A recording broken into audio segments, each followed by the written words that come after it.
Je vous remercie, Monsieur le Président de l'Assemblée nationale, Monsieur le Premier ministre, Mesdames, Messieurs les membres du gouvernement, honorables collègues députés. Monsieur le Premier ministre, au moment où je prends la parole au nom du groupe parlementaire Benno Bokk Yakaar, le groupe de la majorité qui a fini de faire ses preuves en faisant voter l'intégralité du budget des ministères sectoriels et le budget du Sénégal, j'ai une pensée affectueuse pour un membre éminent de cette Assemblée qui a été agressé ici. Au moment où on parle et célèbre la République et la démocratie, elle est à l'hôpital principal depuis le 1er décembre 2020. Je lui réitère au nom du groupe tout notre soutien et notre solidarité, en espérant que justice sera faite, dans le respect bien sûr de ce qu'on appelle l'égalité des armes. Monsieur le Premier ministre, je vous ai déjà félicité, je vous encourage. Et je prie pour vous qu'Allah le Tout-Puissant vous accorde sa force pour que vous puissiez accomplir votre mission en très bonne santé, dans la paix et dans la stabilité qui caractérise notre peuple.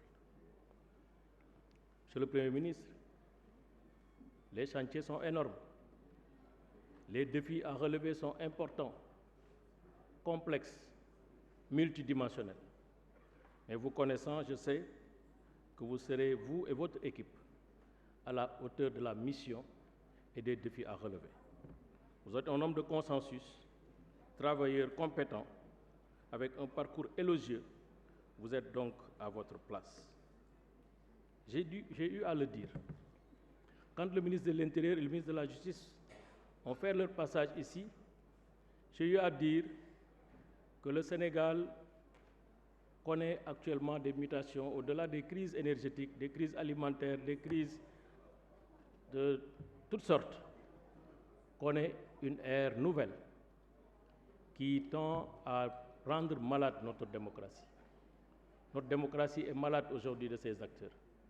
Je devrais dire de certains de ces acteurs qui font dans la démagogie, dans la violence, dans le populisme, des hommes et des femmes mal préparés à assumer le legs de nos anciens, celui de Senghor, celui de Abdou Diouf, celui de Abdoulaye Wade, celui de Macky Sall. Nous devons être dignes de notre peuple. Être digne de notre peuple, c'est épouser les valeurs de la République.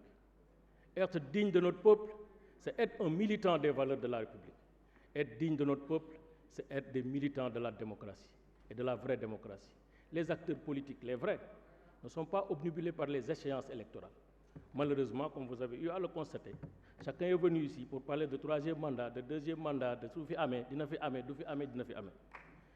Je dis encore une fois que si nous tous nous sommes des croyants, nous devons croire à une chose, c'est Dieu qui donne le pouvoir, c'est Dieu qui prend le pouvoir, il donne à qui il veut, quand il veut, au moment où il a décidé. Monsieur le Premier ministre, pour revenir à ce qui nous concerne aujourd'hui, votre déclaration de politique générale. Je pense que cette déclaration de politique générale, inspirée de la vision du président Macky Sall, à travers le plan Sénégal émergent, nous réconcilie avec le Sénégal que nous souhaitons avoir. Ce Sénégal d'espoir, ce Sénégal de progrès, ce Sénégal qui avance, ce Sénégal qui fait la différence dans la sous-région, ce Sénégal qui fait la fierté de l'Afrique, qui fait la fierté des Africains et qui fait la fierté des Sénégalais. J'ai parlé du plan Sénégal émergent. Nous sommes des militants du plan Sénégal émergent. Nous sommes des militants du président Macky Sall. Mais nous ne sommes pas des nihilistes. Nous ne sommes pas des fanatiques.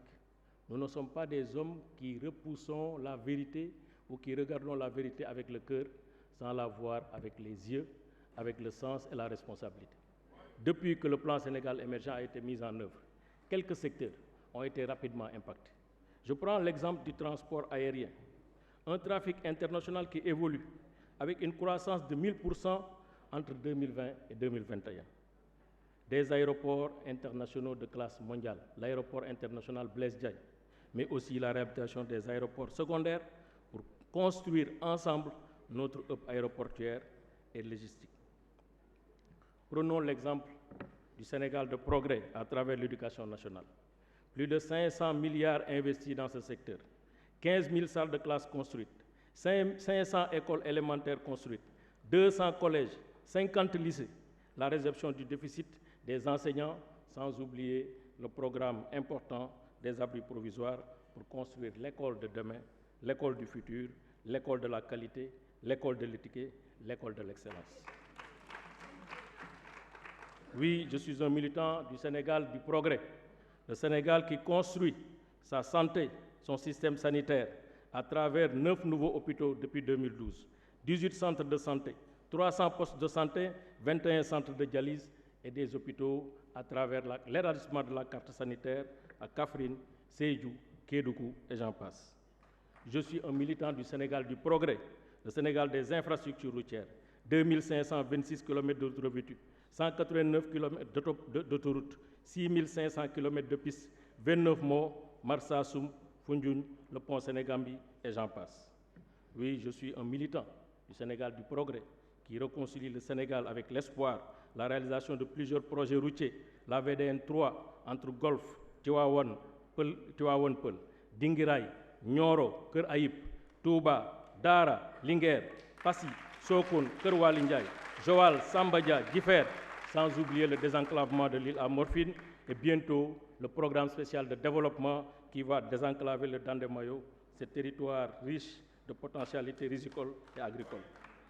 Le Sénégal d'aujourd'hui, c'est le Sénégal de progrès.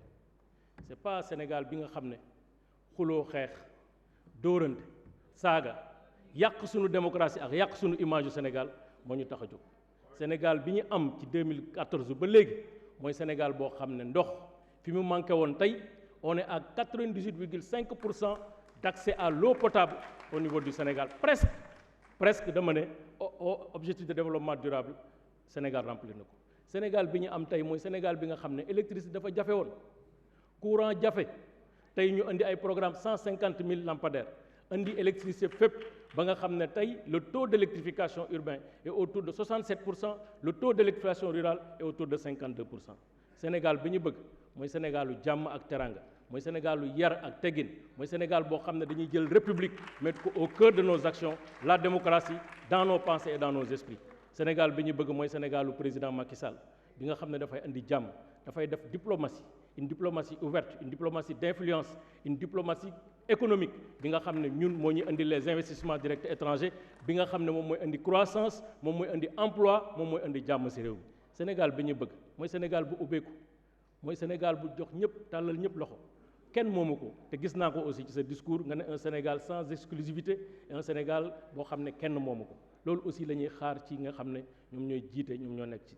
li ci des nag wax naa la ko léegi ci tubaab dafa am ñoo xam ne démocratie ñoom ñoo ko moom mooy ñi nga xam ne ñu nekk ay acteurs tolérants dañuy jàpp ne ñoom seen dëgg bi ñu yor sax peut-être que keneen ki moom moo am dëgg waaye tey li ñu fi gis mooy ku jàpp mbir téye ko da ngay jàpp ne yow rek yaa am dëgg keneen amul dëgg ku matt dara faaw mu dagg ku taxaw ne man fii laa bokk kële ne fële laa bokk ñuy féewaloo Sénégal bu mel noonu tiital nañu mais Sénégal boo xam ne aussi ay acteurs politiques yoo xam ne dañ ci ñëw wàlle si bokk si indaale fitna indaale populisme indaale division indaale déclin indaale chaos Sénégal boobu monsieur le premier ministre dama bëgg ngeen jóg si nu mu gën a gaawe parce que ñun xalaatuñu ay échéance xalaatuñu ay mandat ñun li ñu bëgg mooy Sénégal bu ñuy tabax di ko construire te ñun ay acteurs politiques lañu dañu war a bàyyi suñu empreinte fii suba ba nga xam ne Sénégal bi ñu fi bàyyil ko fi suñuy doom bàyyil ko fi suñuy sët Sénégalu jàmm bi ñu doon ci Abdou Diouf Sénégalu jàmm bi ñu doon ci président Abdoulaye Wade Sénégalu jàmm bi ñu doon ci président Senghor Sénégal boobu le président Macky Sall di tabax te tey ku waxal yàlla xam ne Sénégal mu ngi avancé fi manqué woon école mu ngi am école fi manqué woon université mu ngi am université fi manqué woon hôpitaux mu ngi am hôpitaux fi manqué woon courant mu ngi am courant fi manqué woon ndox mu ngi am ndox autoroute yaa ngi bomaxu jut yaa ngi dem ci yoon bi kon nag li ci des mooy ñun ñu ànd ak président Macky Sall sans compromission ñu mën a ànd ak moom dëggal li mu wax dans le cadre du plan Sénégal émergent ànd ak moom gunge ko ci li nga xam ne mooy construire le Sénégal construire la République consolider notre démocratie andi jàmm ak salaam loolu mooy suñu wax loolu lañ lay dalale ñu ngi lay gërëm di la sant di la ñaanal yàlla wala yàlla jàppale jërë ngeen jëf.